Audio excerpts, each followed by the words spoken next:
43 שניות, הפודקאסט של אריק זאבי. אריק זאבי, 43 שניות. אני הייתי בכל 43 השניות הללו, ישבתי ביציע ובכיתי, אבל מה לעשות?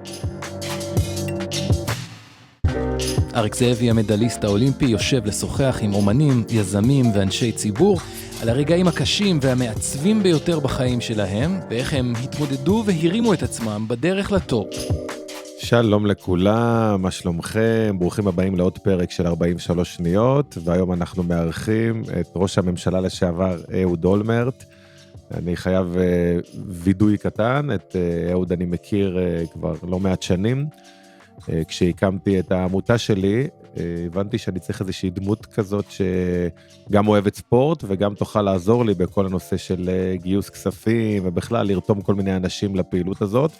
וישר חשבתי עליו, ואמרתי איך אני מגיע אליו, הוא בדיוק סיים את הקדנציה שלו כראש ממשלה, אמרתי אני מתקשר ללשכה, התקשרתי, והמזכירה שלו אומרת לי, מה זאת אומרת אתה רוצה לדבר עם אולמרט, אתה צריך לעבור דרך העוזר שלו, ואז הוא פתאום שומע, אומר לה, תגידי מי זה בטלפון, היא אומרת לו אריק זאבי, אז הוא אומר לה, תגידי לו לבוא מהר ללשכה, הגעתי ללשכה, והוא מאוד התחבר לרעיון שלי, וגם אפילו התנדב לעזור, אבל אז קרה כל הבלגן עם שול הזקן והמשפט, ואז הוא התפנה לענייניו, ואני המשכתי הלאה. אז את אהוד אני מאוד אוהב ברמה האישית, והיום אנחנו נדבר איתו על כל מיני תחנות חשובות בחייו, על איך זה להיות בשיא הקריירה, להיות ממש בטופ העולמי, ופתאום למצוא את עצמך במאסר, על כל מיני החלטות חשובות שהוא קיבל, החלטות שחיי אדם היו תלויים בהם, ובכלל, אתם תראו שמדובר באדם מאוד מעניין, שאני מניח שיש לו הרבה תובנות לחלוק איתנו, אז 43 שניות, תכף מתחילים.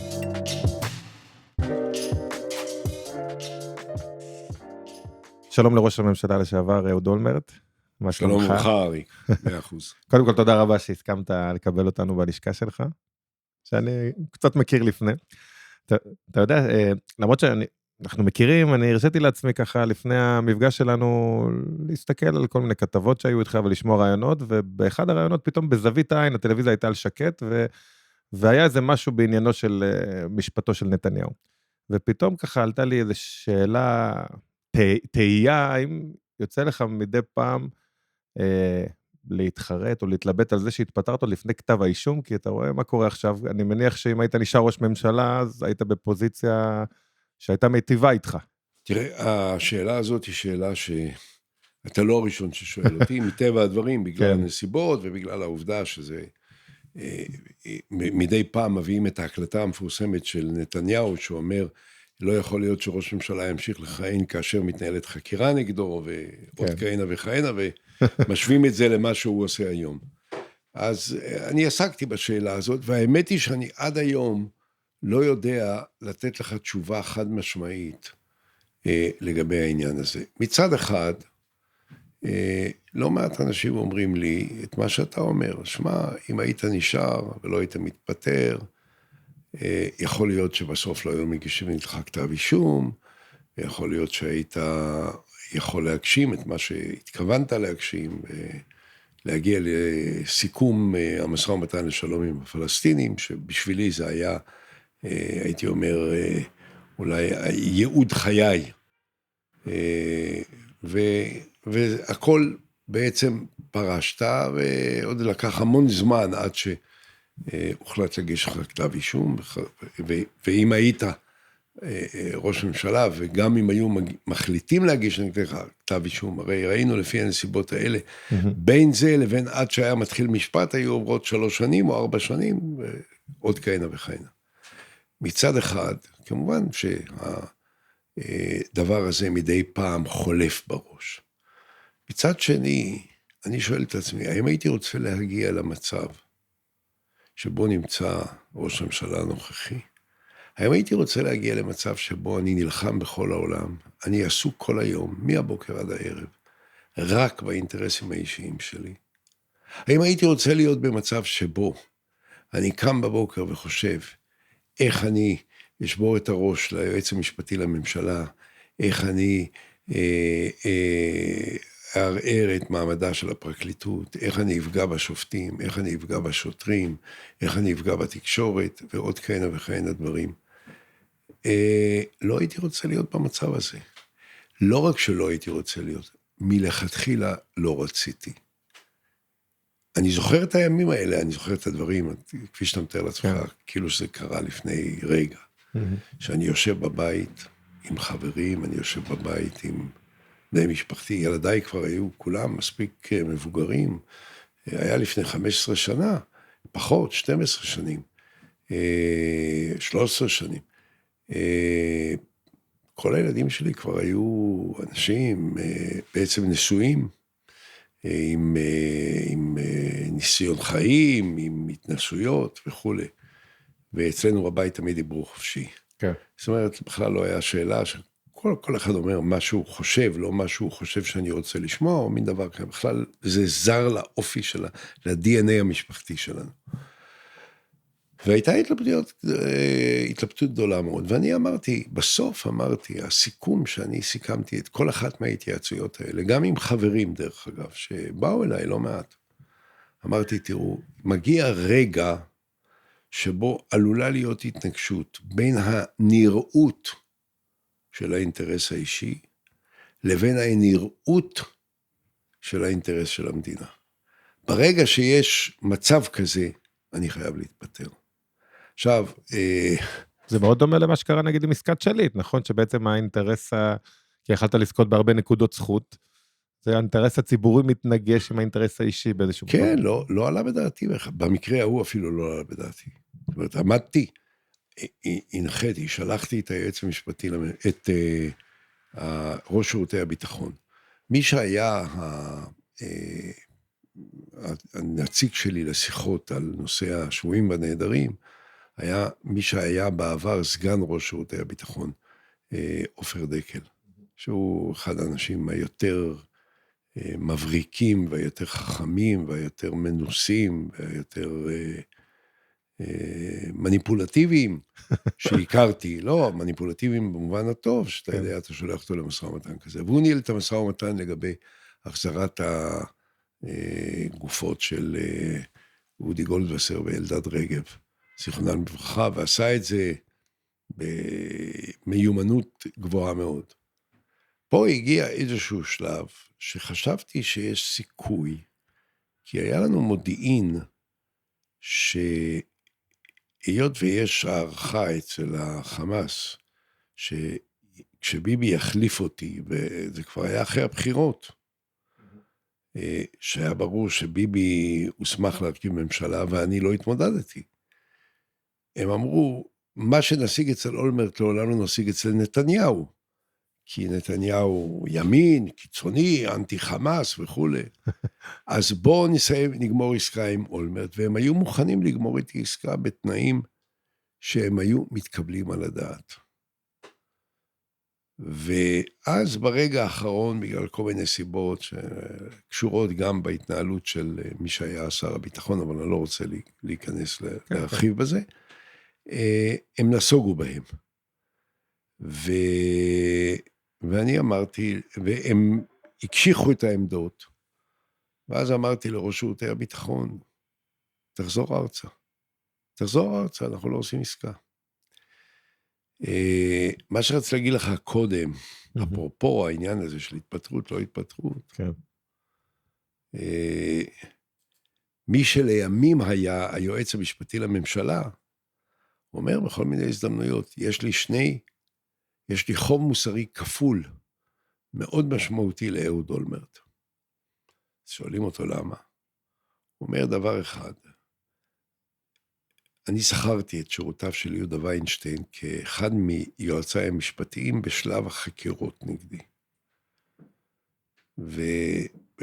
וכשהתחלתי להתלבט אם להתפטר או לא להתפטר, מובן שגם דיברתי עם עורכי הדין שלי, והוא היה אחד מהם. הוא ביקש איתי פגישה בארבע עיניים, כי היו לי עוד עורכי דין, אלי זוהר, זיכרונו לברכה, שהיה ידיד נפש שלי ועורך דין שלי, יהודה ונבות תל צור. יהודה ביקש פגישה בארבע עיניים. הוא בא לפגישה ואמר, אני מתחנן לפניך שלא תתפטר. אני מתחנן לפניך. די. אם אתה תתפטר, זה יגרום לך נזק. אם אתה לא תתפטר, אתה תגבר. יש לך את תעצומות הנפש להתגבר. ואמרתי לו, יהודה, בסוף, השורה התחתונה, זה עומד האינטרס של המדינה, או האינטרס שלי. המדינה קודמת לי, אני אתפטר. זה הפעם ראשונה. לימים עברו 2 ומתחלף היועץ המשפטי. ויהודה מצלצל אליי ואומר, אני צריך לראות אותך דחוף.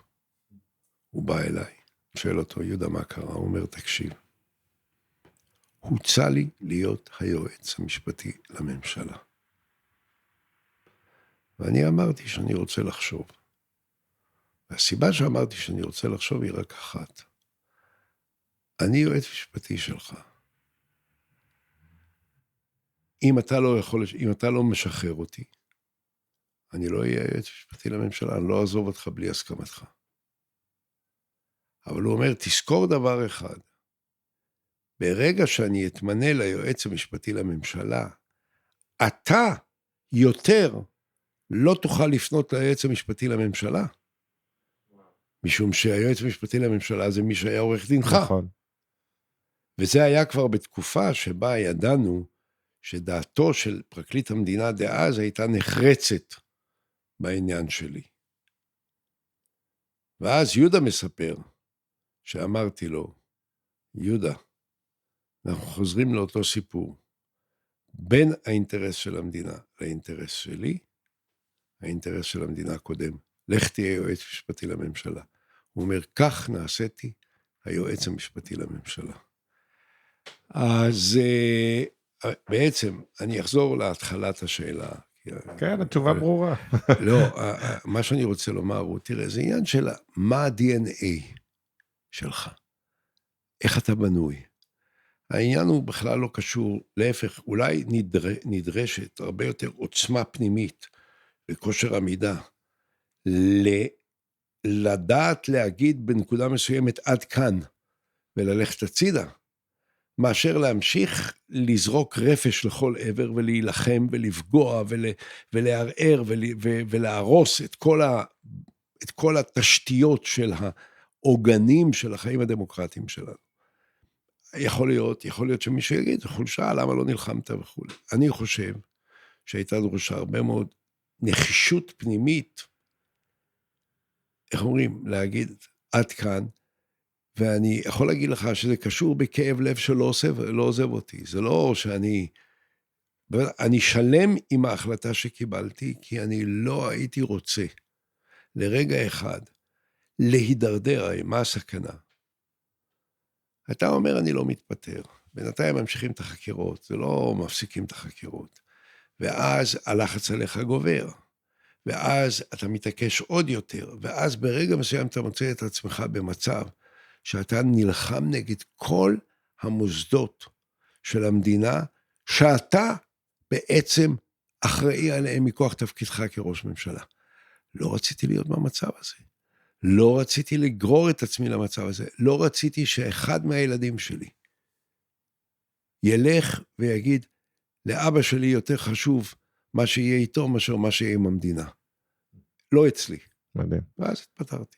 אפרופו שלם עם ההחלטה, אתה מן הסתם קיבלת מאות, אלפי החלטות, חלקן הרות גורל, אתה חוזר לחלק מהם? כאילו, אתה מאלה שפתאום חושב, אולי היית צריך לעשות אחרת, או שאתה ממשיך הלאה? אני אגיד לך משהו, סתם, אפרופו שאתה שואל אותי, זה צירוף מקרים. אתמול הייתי באיזשהו מפגש, שהיו בו כמה מלוחמינו העלומים, המפוארים ביותר, שהיו קשורים בכמה החלטות הרות גורל שקיבלתי, בעניינים שבאמת מגדירים לפעמים את היכולת של מדינה להתקיים. והיו שם כמה חבר'ה שלא ראיתי אותם שנים, אתה לא, גם כשתראה אותם לא תדע שהם כאלה, משום שהם לבושים כמוך וכמוני, הם לא לבושים במדים, הם לא אנשי צבא, הם עוסקים בעניינים אחרים. וכשהם הולכים ברחוב, אף אחד לא יודע שאולי יום קודם לכן הוא היה בקצה אחר של העולם ועשה דבר שיכול היה להיגמר באסון נורא. ואחרי זה, או קוראים על זה, או לא קוראים על זה, או שומעים על זה, או לא שומעים על זה. והם מאוד שמחו לראות אותי, וכל אחד מהם הזכיר לי מתי בפעם האחרונה הוא היה אצלי כדי לאשר מבצע שהוא היה מעורב בו יחד עם המפקדים שלו. הוא לא היה אז, אף אחד מהם לא היה אז בדרג הכי בכיר, היו אחריהם מעליהם שהיו אצלי וכו'. וכל אחד מהם הזכיר לי באיזה הקשר של איזה מבצע הוא היה אצלי, ואני מוכרח לומר שהתרגשתי מאוד, משום שאלה דברים שאי אפשר לשכוח. תראה, אני אגיד לך דבר שהוא אולי יפתיע אותך. אני לא חושב שלהיות ראש ממשלה, גם לא ראש ממשלת ישראל, זה התפקיד הכי קשה בעולם. לא בטוח בזה. אני חושב שזה תפקיד קשה, שהוא מה שנקרא humanly possible. זאת אומרת שהוא אפשרי מבחינה אנושית. לנהל אנשים, לנהל מערכות אנושיות. אבל צריך יכולת נפשית גבוהה. צריך בשביל זה יכולת, צריך בשביל זה אולי את האופי המתאים, צריך בשביל זה את כושר העמידה, צריך בשביל זה את הסבלנות, צריך בשביל זה את כושר האיפוק, צריך בשביל זה את קנה המידה הנכונים, צריך בשביל זה כל מיני דברים, אבל זה הכל סביר מבחינה אנושית. ואני חושב שזה, יש תמיד הגזמה, אומרים, להיות ראש ממשלת ישראל, זה לא. אבל מה שדרוש, זה דרוש שאדם יזכור כל הזמן את קנה המידה הנכונים. גם לגבי עצמו, וגם לגבי זולתו. ואני לכל אורך הדרך השתדלתי לזכור. לכן אני חושב שבסופו של דבר, צריך להיות אדם מאוזן. אדם מאוזן, אדם, הייתי אומר, בריא ונורמלי. וכשאני מסתכל על חלק מן האנשים, חלק הכרתי מקרוב דרך אגב, שהיו בעמדות המנהיגותיות הכי בחירות. אני יכול לתאר לך, גם במונחים קליניים, את ההפרעות הנפשיות שמהם חלק מהם סבלו. ובאמת זה השפיע על התפקוד שלהם. אבל נגיד שזה החלטות מבלי להיכנס אליהם, כמובן, שאתה בדיעבד מסתכל ואומר שהיית צריך לקבל החלטה אחרת, או שמבחינתך כל החלטה הייתה נכונה לשעתה? תראה, זה יהיה לא צנוע, ולא נכון שאדם שהיה בקריירה הציבורית שלי, נניח הייתי 36 שנים, נבחרתי 9 פעמים לכנסת, נבחרתי פעמיים לראש עיריית ירושלים, דברים מאוד מרכזיים בחיי המדינה. הייתי ראש ממשלה, נבחרתי כראש ממשלה, ניצחתי בבחירות לכנסת כראש מפלגה. הייתי בתפקידים אקזקוטיביים, כלומר פיקודיים, כשר, כראש עיר, הייתי כשר, אני יודע, וכשר וכראש עיר, שזה Chief Executive, מה שנקרא, זה הבוס הראשי שמקבל את ההחלטה וכו', יותר מ-20 שנה בכל מיני תפקידים. לחשוב שבכל התפקידים האלה, קיבלתי החלטות ואף פעם לא טעיתי, זה לא רק לא צנוע, זה יהיר. כן. ואני חושב שאני לא יהיר, ובוודאי עשיתי טעויות. שאלה היא לא אם עשית טעויות.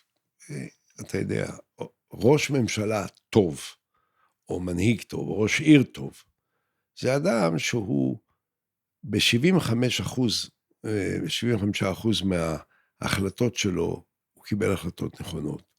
זה פרופורציה נפלאה, כן? אלא מה? אתה יכול לקבל 90% מההחלטות נכונות.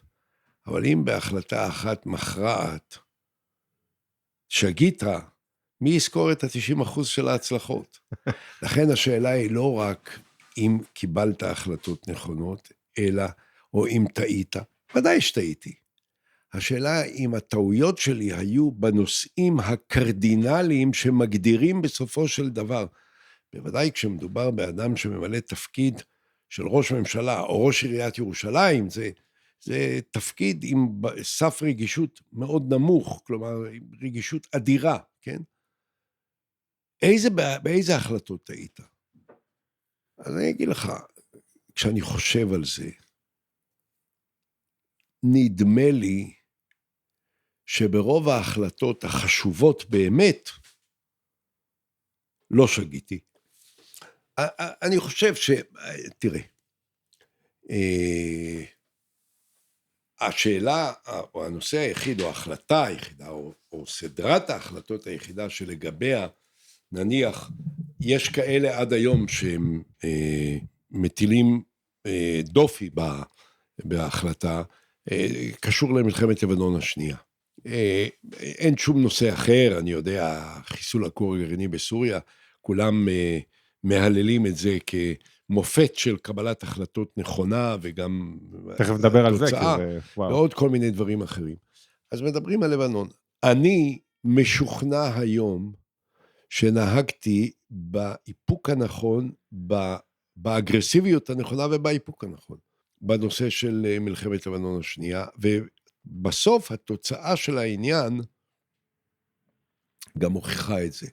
אני זוכר שהיו לי, אני זוכר כאילו זה היה לפני רגע, מה חלף לי בראש בכמה שעות שהיו בין התחלת האירוע לבין קבלת ההחלטות בממשלה, באותו יום רביעי, ב-12 ביולי בערב. זה התחיל בזה שישבתי עם משפחת שליט, והמזכיר הצבאי נכנס ונתן לי פתק, והיה כתוב, 2 חיילים נחטפו,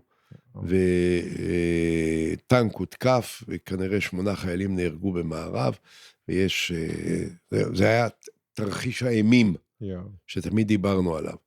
ואני יושב עם משפחת שליט, ומדבר איתם על מה נעשה או לא נעשה, בעניין של שחרור הבן שלהם בצפון, בדרום, ואני ככה התלבטתי, ואז אני אומר, אוקיי, תקראו את הפתק הזה.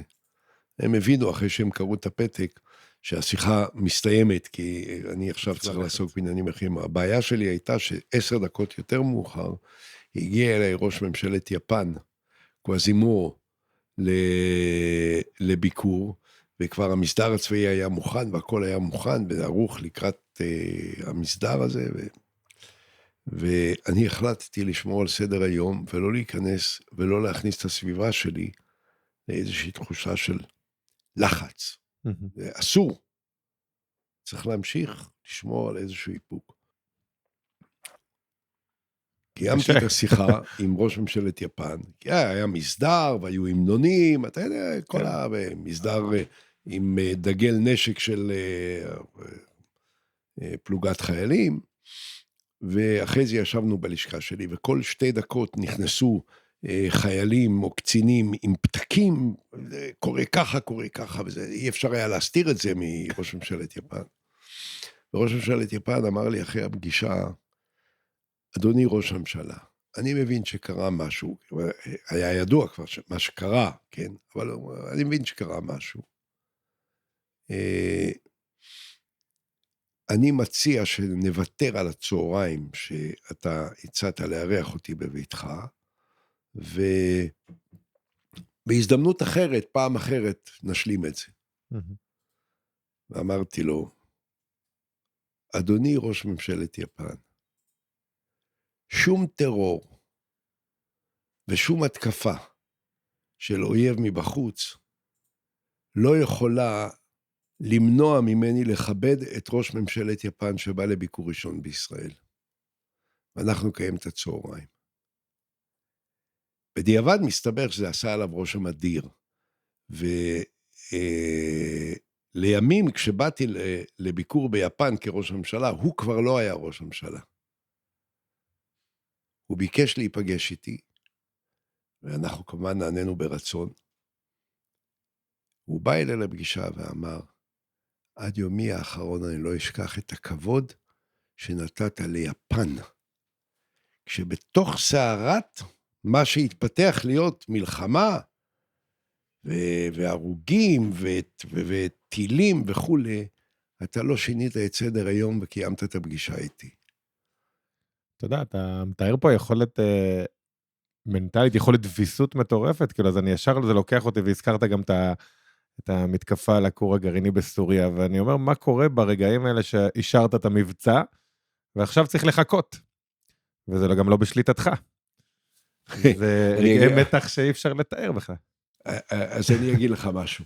אתה נמצא עכשיו אצלי בלשכה, נכון. ואתה רואה פה את התמונה של אושוויץ, עם 3 מטוסי חיל האוויר מעל מחנה המוות, ועם הקדשה שנתן לי מפקד חיל האוויר אליעזר שקדי. אוקיי. כן. עכשיו אני אספר לך סיפור. ביום שבו הוחלט שאנחנו מבצעים את הסיכול הכור הגרעיני בסוריה, ואין ספק בכלל שזה היה אחד הדברים הכי משמעותיים בהיסטוריה של מדינת ישראל, מבחינת הרגישות של העניין, מבחינת הסיכונים שהיו כרוכים בדבר, ומבחינת המשמעויות שיש לאפשרות שאנחנו נהרוס או לא נהרוס, כור גרעיני, שהתחיל להיות מופעל ביום שהוא נהרס. כלומר, אם היינו מחכים כמה חודשים, כור הזה היה כור חם, אי אפשר היה לפגוע בו. והייתה להם יכולת לייצר מה שהאיראנים רוצים לייצר, רק שזה על יד הבית פה, במרחק של כמה מאות קילומטרים ספורים וכדומה.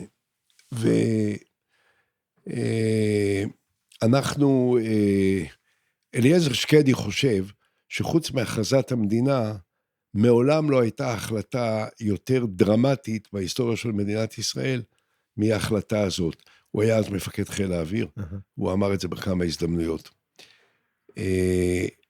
אנחנו, הקבינט, באותו יום רביעי, ב5 לספטמבר 2007, ביום רביעי בבוקר, זימנתי את הקבינט, הקבינט קיבל החלטה שמסמיכה אותי, לקבל החלטה על מתי ואיך להרוס את הכור, כשאני צריך להתייעץ עם שר הביטחון וממלאת מקום ראש הממשלה, שרת החוץ.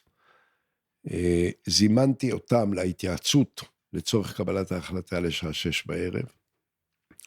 אישרנו את המלצת הרמטכ"ל לגבי אופי הפעולה, שהיא בעצם הייתה המלצת הרמטכ"ל, וכמובן הייתה המלצת מפקד חיל האוויר, שהוא הגוף שביצע את העניין, החיל שביצע את העניין. ביקשתי מהלשכה שלי לזמן אליי הביתה לשעה 8, את מי שהיה אז ראש האופוזיציה, בנימין נתניהו, כי הוא היה בסוד הפעולה. זאת אומרת, הוא היה בסוד העניין שיש כור גרעיני, ושאנחנו מתכוונים להשמיד אותו. והיות והיה סביר, אם כי לא ודאי, אבל בהחלט אפשרו, שכתוצאה מההפצצה של הכור גרעיני, תיפתח מלחמה כללית בינינו לבין סוריה, משום שלמעלה מ-300 טילים, עם ראשי קרב של למעלה מטון, היו מוכנים על קני השיגור בסוריה, מכוונים לכל מטרה אסטרטגית במדינת ישראל.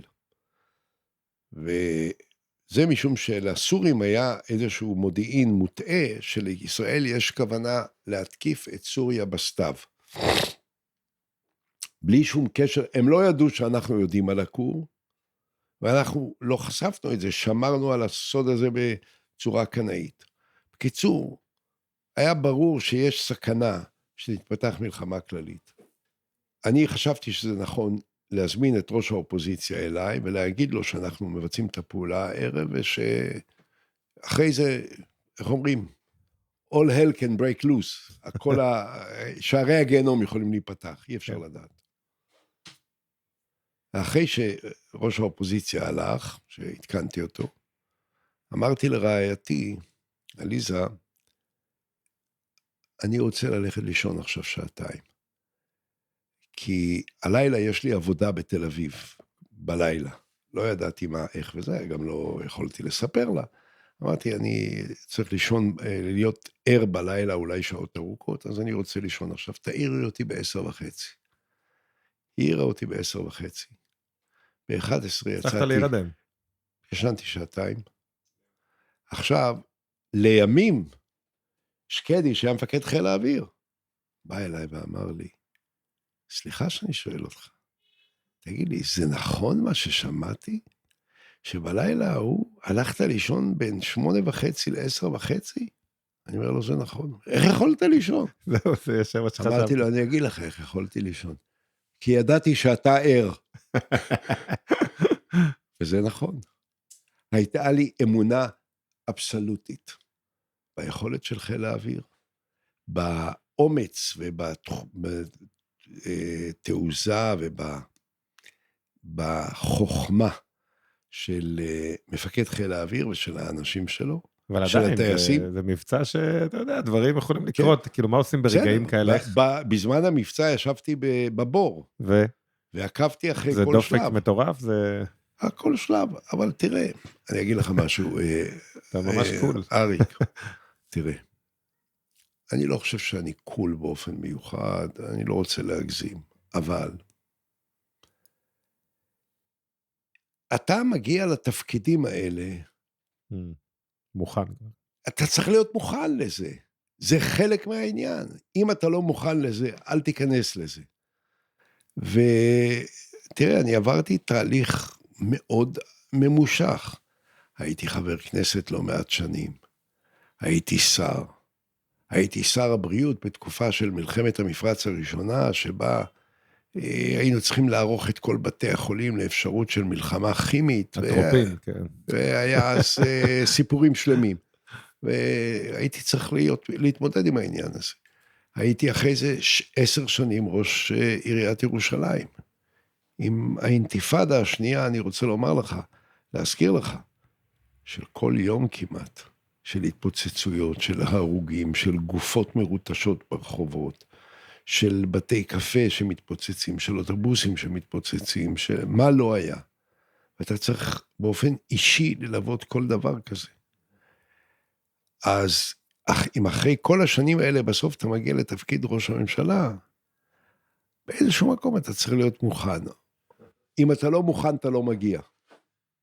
או אם אתה מגיע ואתה לא מוכן, אז זה רע מאוד. זה רע מאוד. אתה יודע, אז באמת זה החזיר אותי, אתה באמת היית חבר כנסת, אפשר להגיד באיזשהו מקום שהפוליטיקה בחרה בך, כאילו אביך היה חבר כנסת, אתה מגיל 28, אם אני לא טועה. כן. השאלה אם זה משהו שהוא הסלילו אותך לזה, או שזה גם בער בך מגיל צעיר? לא, תראה, תראה, אבא שלי היה חבר כנסת, אבל אבא שלי לא היה פוליטיקאי במובן שהוא היה איזושהי אמביציה מיוחדת. אבא שלי היה חקלאי. גם כשהוא היה חבר כנסת, באותה תקופה, בימי רביעי, היו מסיימים את ישיבות הכנסת בשעת צהריים. הוא היה מגיע לביתנו בבנימינה, בשעה 2-3, עולה על האופניים, עם טוריה, ונוסע לכרם שלנו, שהיה ליד גשר נחל התנינים, על יד שוני, שם בבנימינה. אתה נדיב, לא?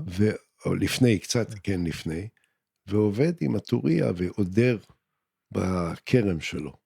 וזה מה שהוא בעצם רצה לעשות. אבל חוץ מזה בעצם הוא התגלגל בכלל לעיסוק הציבורי והפוליטי. מנחם בגין, שהיה ראש תנועת החירות ב-49, אבא היה איש אצ"ל לשעבר, אז הוא היה מוכר, והוא בשנת 47 נסע בשליחות האצ"ל, בשליחותו של בגין, לסין, שממנה הוא עלה ארצה, והיה שם, היה סניף ביתר גדול, שאבי היה אחד המפקדים שלו, והוא גייס כסף לאצ"ל ב-47 בסין. ב-49, אחרי שקמה המדינה, אחרי הבחירות לכנסת, מנחם בגין ביקש ממנו שהוא יקים תנועת התיישבות לתנועת החירות, כמו זו שהייתה תנועת ההתיישבות של תנועת העבודה דאז. ואבא הקים שורה של יישובים, הוא הקים את רמת רזיאל החדשה בצפון, את חוסן במערב הגליל, לא רחוק מנהריה, את יישובי אלונה, אביאל, עמיקם, שדי התפרסם בשנים האחרונות, גבעת נילי, את יישובי הרי יהודה, את מבוא ביתר, את רמת רזיאל, את בר גיורא, את משגב דוב, שנמצא לא רחוק מגדרה, כיוון נחלת ז'בוטינסקי, שהיא חלק מבנימינה היום, אבל שבה אני חייתי, אני נולדתי בשוני, שוני, שזה היום, יש שם אמפיתיאטרון רומי, שהכשירו אותו להופעות, מופיעים שם כל הזמרים שאני אוהב, כמו שלמה ארצי ואחרים, אז שם אני נולדתי במבצר הזה, שלא היה בו מים זורמים, ולא היה בו חשמל, ולא היה בו כלום. ומשם עברנו לנחלת ז'בוטינסקי, שהיה בעצם היישוב הראשון של בית"רים, שהוקם, ואבא שלי היה זה שעשה את ההסכם עם חברת פיקה, שהייתה חברת המקרקעין של הברון רוטשילד, שהקציבה לנו את הקרקעות. אז בשבילו להיות חבר כנסת, זה היה פועל יוצא של העובדה שהוא היה ראש תנועת ההתיישבות של תנועת החירות, אבל זה לא באמת, הצד של להיות חבר כנסת, של להיות איש פוליטי, לא זרם בבית אף פעם. כמובן שדיברו על פוליטיקה, וכמובן שאבא כשהיה חבר כנסת היה חוזר, היה מספר כל מיני דברים, מה זה אמר, מה הוא אמר, מה זה חושב, מה זה הוא חושב, מה הם אומרים בשיחות המזנון נניח, או כל מיני דברים כאלה. ואצלך? אבל אף פעם זה לא היה איזשהו יעד, שהוצב לי או למישהו מהאחים שלי שאנחנו צריכים להגיע אליו. הנסיבות יצרו את זה. כמובן התפתחה תודעה מאוד גדולה לגבי מה שקורה בציבור. לא יכול להיות אחרת, חי בבית שבו מדברים על כל הדברים האלה. אני זוכר שאחי המבוגר ממני התחתן ב-1958, הייתי בן 13. אז מנחם בגין בא לחתונה, היא הייתה בחיפה. אז זה היה... ואז בגין היה פחות או יותר second to God, כן? שני לאלוהים. זאת אומרת, האנשים, הדמויות המרכזיות של החיים הציבוריים, בחלקם עברו דרך הבית. אבל אני לא זוכר ההורים שלי רצו אמא שלי רצתה שאני אנגן בפסנתר טוב, אבא שלי רצה שאני אצליח בכדורגל, שאני אהיה שחקן כדורגל טוב, ושניהם רצו שאנחנו נצליח בלימודים. זה כן. להיות בכנסת, אתה יודע, אבל אני מסתכל, יש היום, זה מאוד מעניין אותי, המפנה שקורה אצל חבר כנסת, כי יש היום 95% מחברי הכנסת בכלל לא חולמים או מדמיינים שהם יהיו מתישהו ראש ממשלה. שאלה אם אתה זוכר מתי אצלך בכלל זה הפך ליד, או שזה התגלגל לתוך זה, כאילו היה איזה יום שאתה זוכר, אני רוצה להנהיג את המדינה הזאת? תראה, אני אגיד לך פחות או יותר איך זה מתנהל בתהליך. באופן נורמלי, אני לא יודע, אני יכול לדבר על עצמי. כן, כן. אני לא יודע להגיד על אף אחד אחר, איך הוא התכוון, החליט שהוא רוצה להיות ראש ממשלה, כל אחד יודע להגיד על עצמו בצורה יותר אמינה. אני הבחרתי לכנסת. תאמין לי, בכל הקדנציה הראשונה שלי בכנסת, חשבתי, חוץ מאשר על להצליח, לעשות את הדברים כמו שצריך, להצליח בצורה נכונה, לפעול בצורה נכונה, הדבר היחידי שהעסיק אותי מבחינת העתיד, זה איך להיבחר לקדנציה השנייה. ובקדנציה השנייה אתה כבר מתחיל לבסס לך מעמד, כבר מתחילים להכיר אותך, והכירו אותי, וכבר שמעו עליי, הייתי מעורב בכל מיני דברים, בפעילות שלי הפרלמנטרית, ואז אתה מתחיל לחשוב, טוב, מה השלב הבא? והשלב הבא הוא להיות אולי סגן שר, אולי יושב ראש ועדה בכנסת. אני לא זוכר שהייתה לי אז שאיפה יותר גדולה מזאת. וכשהייתי בקדנציה השלישית, זה היה בזמן בכנסת שנבחרה ביוני 1981. בזמן מלחמת לבנון הראשונה הייתי בקדנציה השלישית. אז הייתי כבר חבר ועדת החוץ והביטחון, כבר הייתי מופיע לא מעט פעמים בכל מיני מעמדים ושידורים. ואני זוכר שבעקבות שידור טלוויזיה, שהיה כמה ימים לאחר פתיחת מלחמת לבנון הראשונה, וזה היה מאוד חשוב, כי אז, אל תשכח, אז היה ערוץ טלוויזיה אחד, תוכנית מוקד ששודרה אז, היה לה אחוזי הזנה של 90% או 95%, כלומר, כל המדינה ראתה, ישבה וראתה. ראש הממשלה מנחם בגין התקשר אחרי השידור ואמר לי, אהוד בני, כך הוא היה קורא לי, הייתה לך הופעה נהדרת, אני חושב שאתה צריך להיות סגן שר ההסברה. והוא התכוון למנות אותי לסגן שר ההסברה, אפילו הביא את ההצעה הזאת להחלטת הממשלה, אבל אז היה ויכוח עם משרד החוץ, האם סגן שר ההסברה צריך להיות במשרד ראש הממשלה או במשרד החוץ, ובסופו, אני ביקשתי ממר בגין לרדת מן העניין. לא רציתי להיות סגן שר הסברה במשרד החוץ, ולא חשבתי שזה אפשר שאני אהיה סגן שר במשרד ראש הממשלה, משום שכל השליטה על מנגנון ההסברה בעולם, מטבע הדברים הוא בעיקר במשרד החוץ, אתה לא יכול להיות במשרד ראש הממשלה ונהל את ההסברה דרך משרד החוץ. וחוץ מזה חשבתי שתפקיד סגן שר הסברה לא יכול להצליח בשום מקרה, כי זה לא עניין של הסברה, זה עניין של מדיניות, אבל כבר יותר מורכב. מכל מקום, יכולתי אז להתמנות לסגן שר, אבל לא התמניתי. התמניתי לראשונה לשר ב-88, שהייתי כבר 15 שנה חבר כנסת.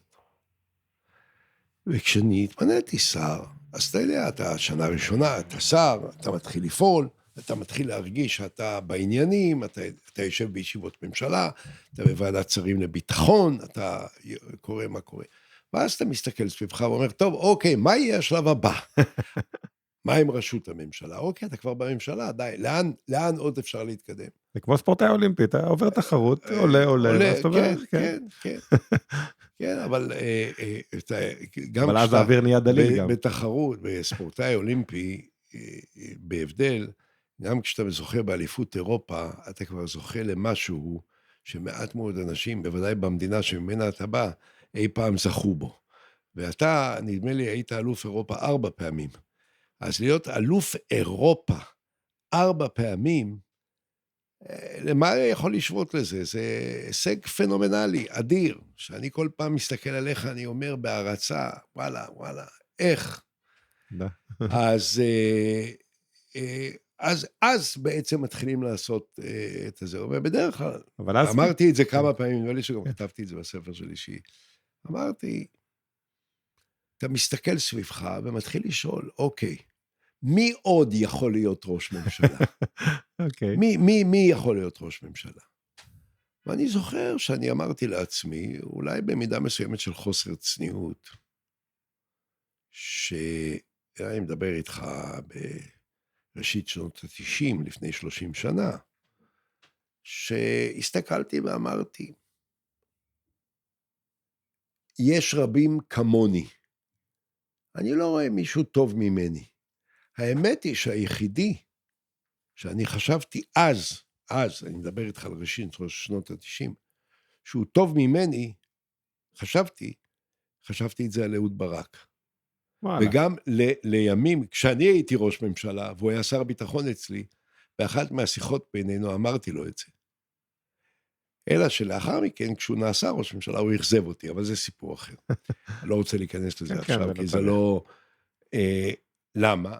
אמרתי, תראה, גם אמרתי לברק, חשבתי עליך, תראה, אתה אינטליגנטי, גם אני אינטליגנטי. אתה קראת הרבה ספרים, גם אני קראתי הרבה ספרים. אתה אוהב מוזיקה, גם אני אוהב מוזיקה. אתה ניגנת על פסנתר, גם אני ניגנתי על פסנתר. לא ברור, יכול להיות שאתה ניגנת הרבה יותר טוב, אבל כל תחומי העניין של כל אחד מאיתנו היו דומים, ואמרתי, אבל היה דבר אחד לברק שלא היה לי אז, וזה העובדה שהוא כבר הספיק להיות גם מפקד סיירת מטכ"ל, וגם ראש אמ"ן, וגם רמטכ"ל. אמרתי, במדינה כמו מדינת ישראל, זה נותן איזשהו סרח עודף של יתרון. כן. לצערי אמרתי לברק אמרתי, זה לא שאני אומר לך את זה עכשיו, כן. כאילו זה, לברק אמרתי, גם כתבתי את זה בספרי, שכל זה היה נכון עד שנתמנית ראש ממשלה, וכשנתמנית ראש ממשלה התברר שכל זה לא היה מספיק, ולצערי לא הצלחת. אבל זה כבר סיפור אחר. מה שאני רוצה לומר הוא, שבשלב מסוים, שאתה מגיע לעמדה שהיא כבר קרובה מאוד לשפיץ, תראה, כשהייתי שר, הייתי מאוד מקורב, במיוחד ליצחק שמיר, כשהיה ראש ממשלה.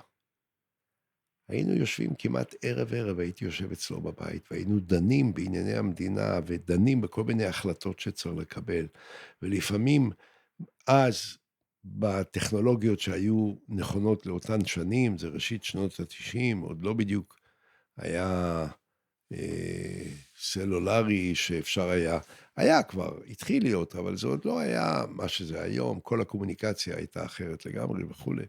אבל היינו מדי פעם מתקשרים לוושינגטון, לצרפת, שולחים מישהו לדבר עם הנשיא וכו'. כלומר, כבר ראיתי בתוך ההוויה הזאת של הניהול של ענייני המדינה, אז באופן טבעי אתה אומר, רגע, אני יכול או לא יכול?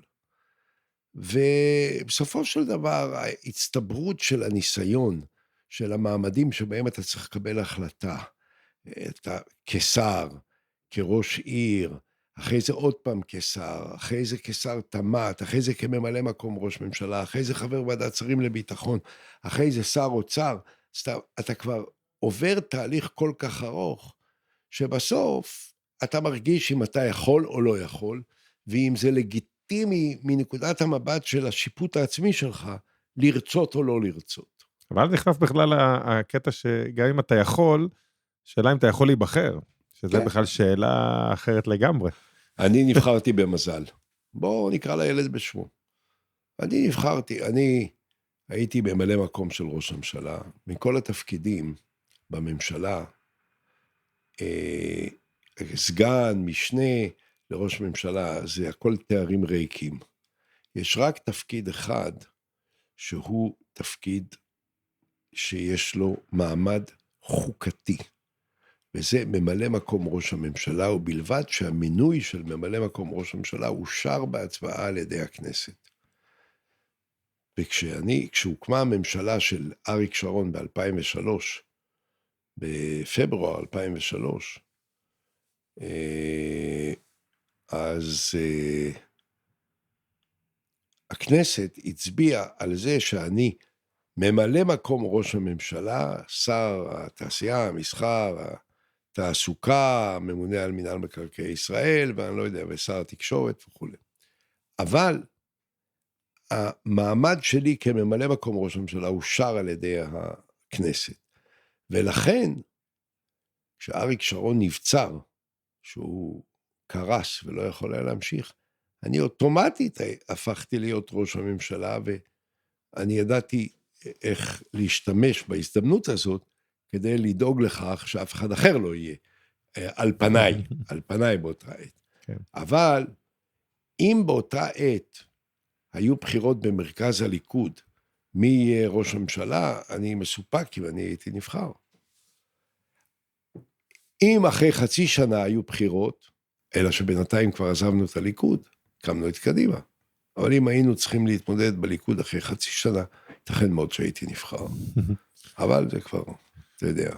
אתה יודע, עוד אני חייב לשאול אותך, אני הייתי אצלך עוד בלשכה הקודמת לפני תקופת המאסר, והיית אז אני זוכר בהרצאות בכל העולם, ובכל מיני מעורבויות עסקיות, וכאילו אני כל הזמן מנסה לחשוב איך זה פתאום, כאילו, המעבר הזה בין להיות כאילו בטופ של העולם, ופתאום להיכנס למאסר, זה משהו שמנטלית, למרות שאחרי ששמעתי אותך היום, אני מבין שמנטלית אתה, פשוט יש לך יכולת מנטלית אדירה, כאילו, אבל היו שם איזה רגעי שבירה, זה כזה רגע קשה, אני חושב.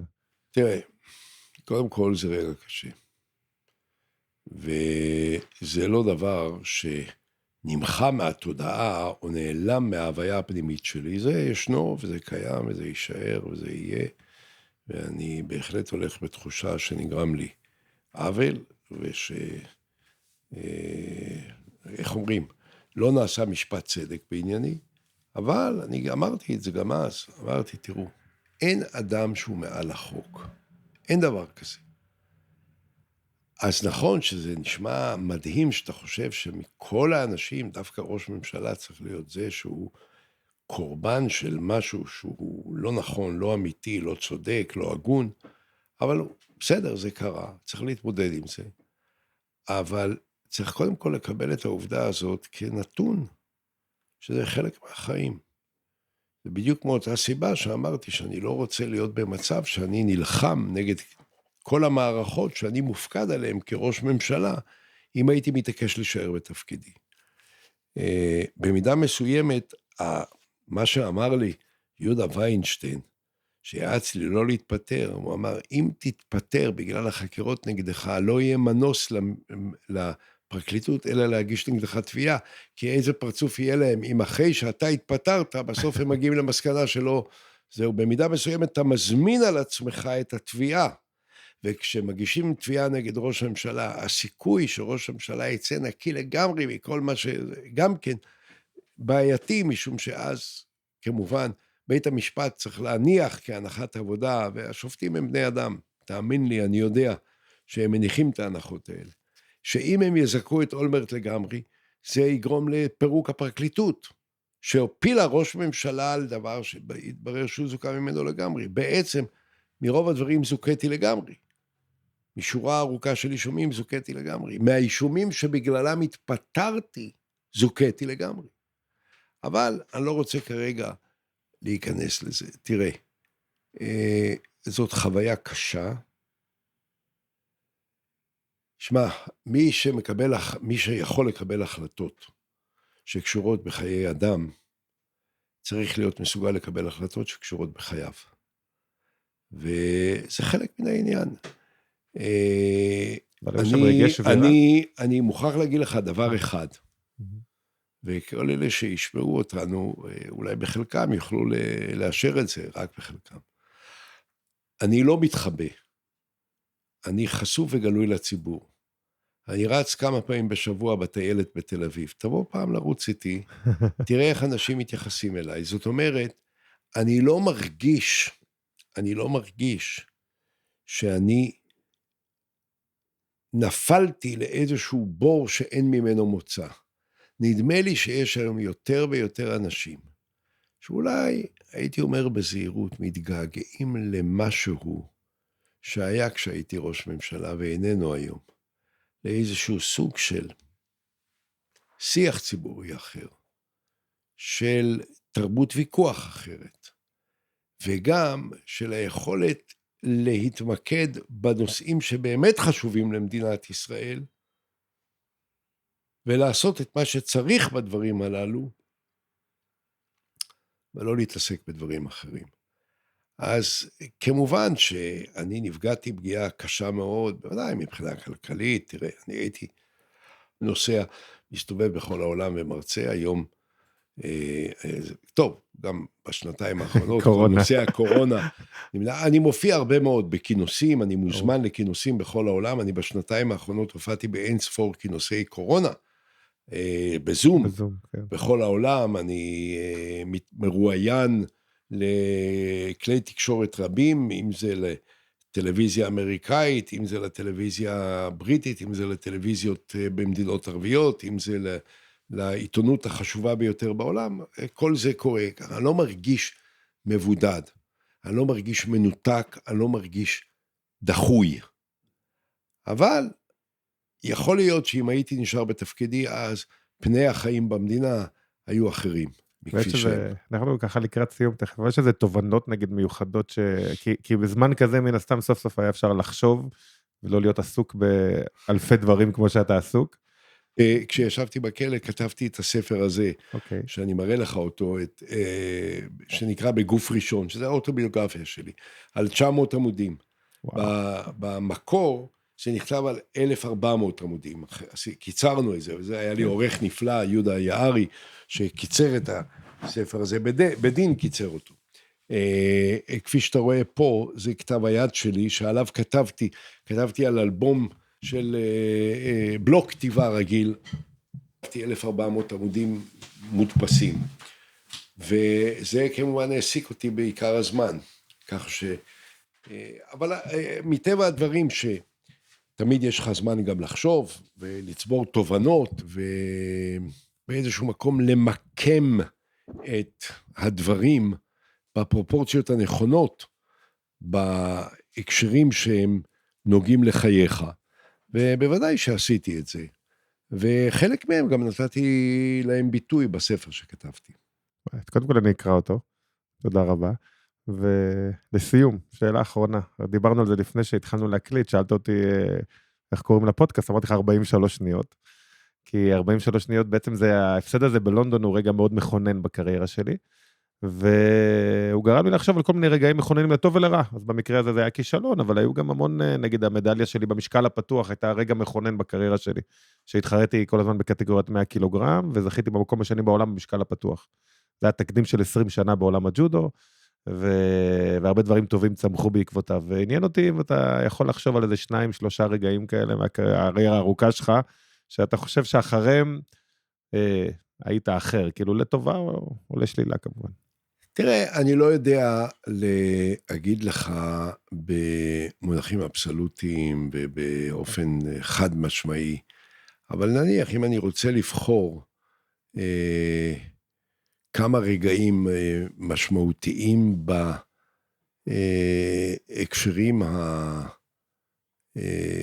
בהקשרים, נניח רחבים של חיי.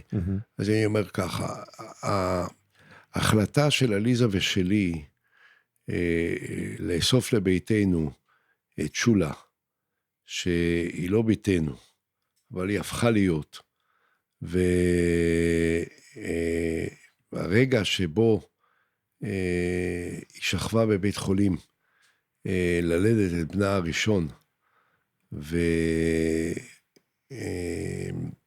היה, שולה כשהיא נולדה אימא שלה מתה, ומשפחתה מעולם לא הסכימה לקבל את הילדה שגרמה למות האם שלה.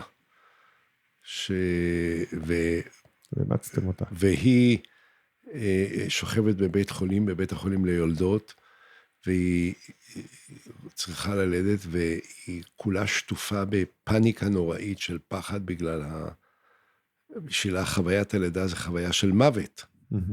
ומה יקרה לה עכשיו? ואליזה ואני לוחצים על הבטן שלה, וממש מיילדים את הבן רון, שעכשיו הוא שחקן ליגת העל בכדורגל בנוער, והוא הנכד שלנו. אז אני חושב שזה היה רגע שהוא נתן לי קנה מידה לגבי כל החיים שלנו, ושל מה שסובב אותנו, ומה חשוב ומה לא חשוב באמת. מדהים שבחרת ברגע הזה. מה? זה מדהים שבחרת ברגע הזה. אז זה דבר אחד. בהקשר אחר לגמרי, אני יכול להגיד נניח, כשהייתי ראש ממשלה, באיזשהו מקום זה מצופה הרי, סוף כל סוף, שהוזמנתי לנאום בפני 2 בתי הקונגרס בארצות הברית. באתי לקונגרס, ולמעלה מ-40 חברי סנאט וחברי בית הנבחרים ביקשו להיות במשלחת שתלווה אותי מהחדרים האחוריים לדוכן הנואמים בבית הנבחרים האמריקאי. ביניהם לפחות 2 שלימים היו מועמדים לנשיאות. אחד הייתה הילרי קלינטון, ואחד היה ג'ון מקיין. ועמדתי שם, יושבים שם באולם 535 חברי בית הנבחרים והסנאט, ומאות אנשים ביציאה, וחשבתי לעצמי שכמה חבל שאמא שלי ואבא שלי שעלו מסין הרחוקה, מחרבין במנג'וריה. אתה יודע מי עלה מחרבין? יואל רזבוזוב, הג'ודאי. בירוביג'אן. הוא עלה מבירוביג'אן. בירוביג'אן זה היה אזור ברוסיה, שמיועד היה להיות למדינה היהודית, והוריי עלו מסין, מצפון מזרח סין במנג'וריה, שנקרא חרבין. אז היה חרברובסק הרוסי וחרבין הסיני, נכון? לא, חרבין הסינית. והוריי עלו מחרבין הסינית לישראל בראשית שנות ה-30, כדי להקים את המדינה היהודית, וחשבתי שחבל שהם לא זכו לראות את הבן שלהם, ניצב על בימת הקונגרס בארצות הברית, ולפני כל העולם בשידור חי, מביא את בשורתה של המדינה היהודית, שהם היו בין מקימיה. אז שני דברים, אחד שיותר נוגע לצד הציבורי של חיי, ואחד שנוגע לצד המהותי של חיי. עכשיו ממש לסיום, אי אפשר לדבר איתך ולא לדבר קצת על ספורט. אנשים אולי לא יודעים, למרות שהרוב נראה לי יודעים שאתה גם חובב ספורט בצפייה, אבל גם עוסק בספורט, זה פשוט לא הוקלט לפני כן, שאתה רץ 12 קילומטרים עד היום. לא, אני רץ בדרך כלל יותר, אבל לפחות, כן, לפחות. אני מוכן לדבר על זה רק מהסיבה אחת, אני לא צריך פה למכור את עצמי, ואני לא מתכוון להתמודד בשום תחרות ספורט. אני בן 75 דרך אגב, כדי שלא תהיה הבנה, אני גם לא מסתיר את גילי. מה שחשוב הוא, שזה חשוב נורא לקיים אורח חיים בריא. ואני 3 פעמים בשבוע עושה אימון ספורט, אימון כושר של שעה עם מאמן אישי בחדר כושר, ואחרי האימון אני גם רץ. אז לפעמים אני רץ 20 קילומטר, לפעמים 15 קילומטר, לפעמים 18, לפעמים 12, תלוי בהתאם לעניין, אבל אני מתאמן 3 פעמים בשבוע, ו3 פעמים אני רץ, וזה טוב. הזכרתי את זה, כי הייתה בדיחה ביחידה להבטחת אישים, כאילו שהיית ראש ממשלה, היו שולחים רק את אלה עם הכושר, שהיו יכולים להחזיק מעמד איתך. בוא אני אגיד לך משהו, זה טוב בתור סיפור. ואיך אומרים, אני מספיק לא צנוע, כדי ליהנות מהסיפור הזה. האמת היא שכל החבר'ה האלה, של המאבטחים, יש להם כושר נפלא, הם מתאמנים, אין להם בעיה לרוץ איתי, הם רצים איתי דרך אגב, כן. גם היום, כן, הם רצים איתי. מה שנכון הוא, נכון פעם אחת בלבד, שרצתי בסנטרל פארק בניו יורק, אז המאבטח שרץ אחריי, איבד אותי, וכשאני פניתי ימינה ביציאה מן הפארק ברחוב 90 על יד המוזיאון גוגנהיים, וירדתי בשדרה החמישית וזה, הוא איבד אותי כי הוא רץ איזה 20 מטר אחריי, והוא לא שם לב שאני פניתי ימינה והוא פנה שמאלה, והיה מזה סיפור. אבל המאבטח הזה היה מהמאבטחים הכי מוצלחים והכי מוכשרים והכי אמיצים, ולכן זה עבר ללא בעיה. אוקיי, מדהים. טוב, אני רוצה להודות לך קודם כל שהזמנת אותנו ללשכה, והיה מאוד מעניין ומעלב, ולאחל לך בהצלחה. תודה רבה, אריק, גם לך. תודה רבה.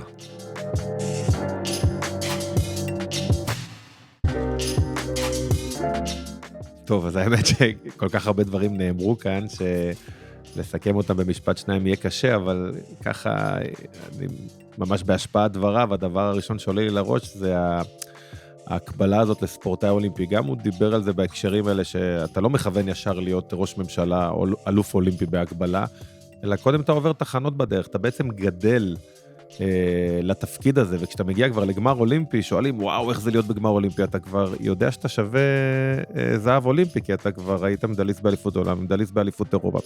זאת אומרת, דברים נראים הרבה יותר גדולים, כשאתה נמצא רחוק מהם, ושאתה ככה גדל לתוכם, ואתה הופך להיות בהתחלה שר במשרד יותר קטן, ואז יותר גדול, זה כבר נראה לך טבעי, ואתה כבר מרגיש בשל מספיק להיות ראש ממשלה.